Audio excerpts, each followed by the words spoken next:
ये जो प्रश्न आप लोग देख पा रहे हैं ना कि तुलसीदास की रामराज्य की परिकल्पना का विवेचन कीजिए। अगर इस प्रश्न का उत्तर आप लोगों को कहीं पे मिलता है तो आप लोग इसको भी एक बार जरूर देख लीजिएगा। लेकिन इस वीडियो में मैं इस क्वेश्चन के बारे में या फिर इसके उत्तर के बारे में बात नहीं करने वाला।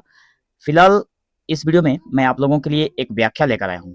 ठीक है, और व्याख्या यह है कि कहे पद्माकर न हंस में न हासहु में, हिम में न हेरी हारो हिरन के बूंद में, जेती छवि गंग की तरगन में, ताकियक तेती छवि छीर में न छिरधी के छंद में, चैत में न चैत चांद चांदनीहू में, चमेली में न चंदन में है न चंदमूण में न चंद में।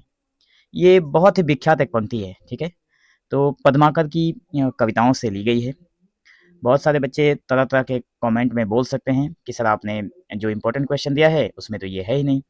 तो देखिए, कभी कभी मैं भी आप लोगों की तरह ही हूँ, जो मुझे इम्पोर्टेंट लगा है मैंने दे दिया है। लेकिन फिलहाल मैं आप लोगों का जो क्लास का सीरीज है उसको कंटिन्यू रखना चाहता हूँ, ताकि आप लोग अगर एक वीडियो देखकर भी अगर 10 मिनट आप लोगों का किसी अच्छे काम में लग सकता है तो मैं उसे आप लोगों के लिए अच्छे काम में लगाना चाहता हूँ।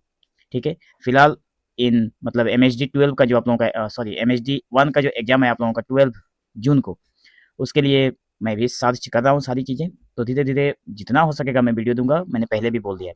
और हाँ, एक बहुत ही ज़रूरी बात आप लोगों को बतानी है कि मैंने पिछले वीडियो में जो बात कही थी कमेंट करने को, इस वीडियो में भी सेम चीज़ मैं आप लोगों से रिक्वेस्ट करता हूँ कि अगर आप लोगों के पास वीडियो पहुँचा है तो आप लोग ज़रूर एक कमेंट हमारे लिए छोड़ कर जाइए कि आप वीडियो कहाँ से देख रहे हैं।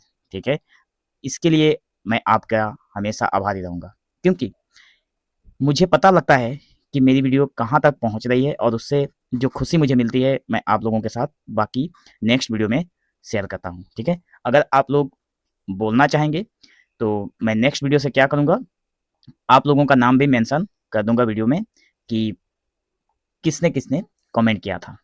ठीक है, अब मैं बात करता हूँ हमारे इस प्रश्न की ओर कि कहे पद्माकर न हंस में न हासों में। ये जो मैंने पंक्ति ली है, इसकी भूमिका में अगर आप लोग चाहें तो एग्जाम में भूमिका लिखिए। ठीक है, अगर ना चाहें तो लिखने की इसकी कोई ज़रूरत नहीं है। बस मैंने समझाने के लिए आप लोगों को ये वाला लिख कर रखा है, ताकि आप लोगों के मन में इसकी जो छवि है वो बैठ जाए, आप लोग इसको बनाकर भी एग्जाम में खुद से लिख पाएँ। ठीक है, तो देखिए भूमिका में क्या मतलब इस पंक्ति में क्या कहा गया है कि पद्माकर ने भारतीय संस्कृति की जीवनदायिनी नदी गंगा को न केवल पवित्रता का स्रोत माना है, बल्कि उसकी तरंगों के सौंदर्य को इस पद्यांश में सभी सांसारिक सौंदर्य मानकों से ऊपर बताया है। यह रचना एक प्रकार से गंगा की दिव्यता और भव्यता का स्तुति गीत है। देखिए, भारतीय संस्कृति की जीवनदायिनी कहा गया है किस नदी को? गंगा नदी को। गंगा नदी की पवित्रता का तो स्रोत है ही, लेकिन गंगा नदी के बारे में, गंगा नदी की जो तरंगे हैं उसका इस संसार के बहुत सारे मूल्यवान चीज़ों के साथ उसका तुलना किया गया है, और इस गंगा नदी की दिव्यता और भव्यता की गीत गाया गया है। जो ऊपर वाली पंक्ति है मैं दोबारा पढ़ देता हूँ, आप लोग ध्यान से सुनिए। कहे पद्माकर न हंस में न हासहु में, हिम में न हेरी हारो हिरन के बूंद में, जेती छवि गंग की तरंगन में ताकियक, तेती छवि क्षीर में न छिरधी के छंद में, चैत में न चैत चांदनी हूँ मैं, चमेली में न चंदन में न चंदमूण में न चंद में। ठीक है, बहुत ही इंटरेस्टिंग है। अगर आप लोग एक बार खुद से प्रयास करेंगे इसको पढ़ने का तो अंत में जो च वाला आप लोगों को मिलता है बहुत ही अच्छा लगता है। ठीक है, अब देखिए सबसे पहले हम लोग क्या करेंगे, संदर्भ लिखेंगे। तो संदर्भ में क्या लिखना है ये देखिए। प्रस्तुत पंक्तियां हमारी पाठ्यपुस्तक MHD 1 में संकलित हिंदी काव्य विविधा के अंतर्गत प्रसिद्ध रीतिकालीन कवि जो हैं पद्माकर द्वारा रचित है। बिल्कुल सीधी भाषा में लिख दिया गया है, अगर आप लोग एक बार भी पढ़ते हैं तो आप लोगों को समझ में आ जाएगा। ठीक है, जिसमें कवि ने गंगा की अनुपम सौंदर्य छवि का ऐसा अलौकिक वर्णन किया है कि यह पद्यांश मतलब ये जो पद्यांश है ये उस समय को प्रकट करता है कि जब कवि गंगा के सौंदर्य को देखकर अभिभूत हो उठता है और कह उठता है कि जितनी छठा जितनी छठा, उजास, मधुरता और तेज गंगा की लहरों में है, उतनी तो किसी हंस, हिम, चांद, चांदनी या चंदन में भी नहीं है। मतलब संदर्भ में तो हमें यही लिखना है कि कहाँ से लिया गया है, इसके रचयिता कौन है और इन पंक्तियों में क्या कहा गया है, इसको शॉर्ट फॉर्म में लिख देना है। तो इसको पढ़कर आप लोग समझ पा रहे हैं कि MHD 1 का हमारा ये पाठ्य पुस्तक है, जो कि हिंदी काव्य विविधा उसी से लिया गया है। और कवि ने इसमें जो गंगा नदी है उसके अनुपम सौंदर्य का वर्णन किया है, और ये उस समय की है मतलब जब कवि गंगा नदी को देखकर मतलब क्या होता अभिभूत हो जाते हैं। ठीक है, और कह रहे हैं कि मतलब इसकी जो छटा है, उजास है, इसमें जो तेज है, इस नदी की जो मधुरता है, वो इस संसार के बड़े से बड़े जो हंस हैं, हिम है, चांद है, चांदनी है या चंदन में भी नहीं दिखाई देते हैं गंगा नदी की इस जो रूप को देखें, सौंदर्य को देखें। ठीक है, तो प्रसंग में क्या लिखेंगे, देखिए अब नेक्स्ट स्टेप हमारा आता है प्रसंग का।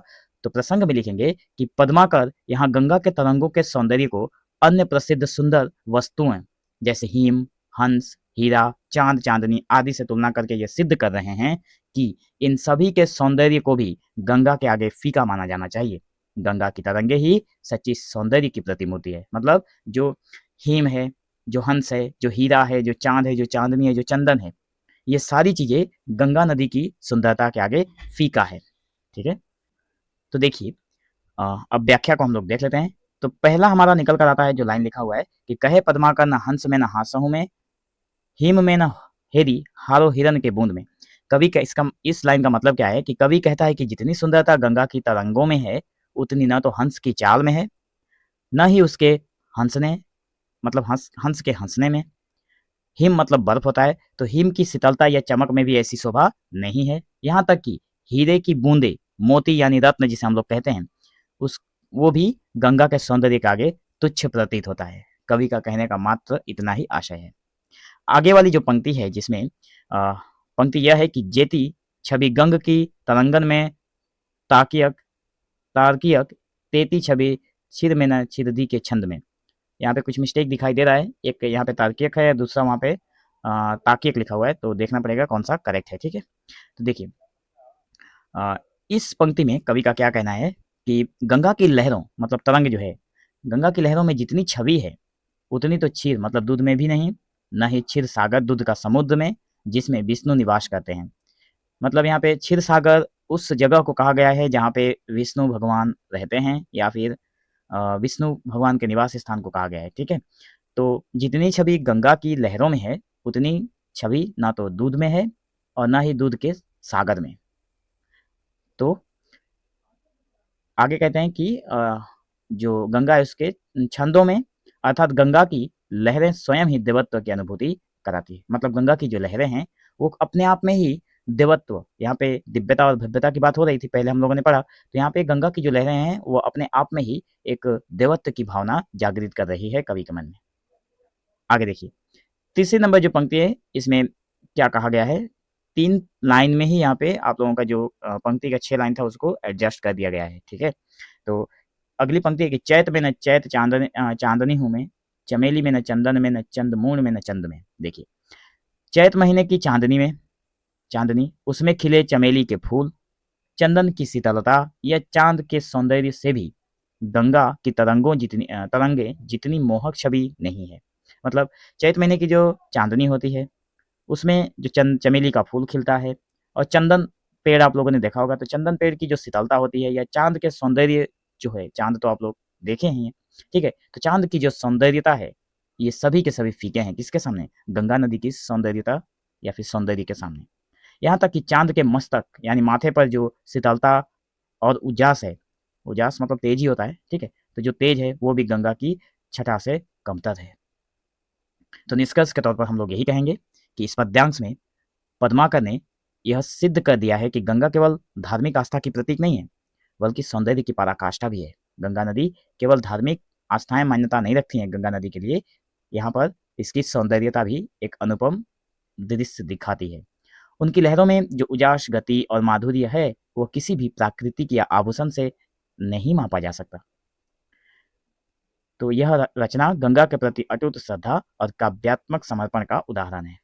तो दोस्तों अगर आप लोगों को वीडियो अच्छा लगा हो तो कमेंट करना ना भूलें, जो मैंने कहा था कि आप लोग कहाँ से वीडियो देख रहे हैं। और हाँ, एक बात आप लोग ध्यान रखिए, अगर आप लोगों को ये पीडीएफ चाहिए ना, ठीक है, तो इस पीडीएफ का मैं फर्स्ट पेज आप लोगों को दिखा देता हूँ। ये देखिए MHD1, जो कि आप लोगों को जून 2022 से लेकर जून 2025 तक के पेपर सोल्यूशन मिलेंगे।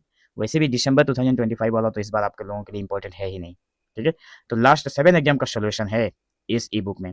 लेकिन ये आप लोगों को, इसके लिए आप लोगों को क्या करना पड़ेगा, कुछ पेमेंट करना पड़ेगा। बहुत ही एक टीम मिलकर इस बुक को बनाई है और हिंदी परीक्षा SK यूट्यूब चैनल ही इसका को-फाउंडर है। ठीक है, तो 119 रुपीज़ को पे करके आप लोग इस PDF के पूरे नोट्स को ले सकते हैं और आसान आराम से आप लोग इसको एग्ज़ाम की तैयारी कर सकते हैं। ठीक है? तो मिलेंगे दोस्तों हम लोग अगले वीडियो में, तब तक के लिए धन्यवाद।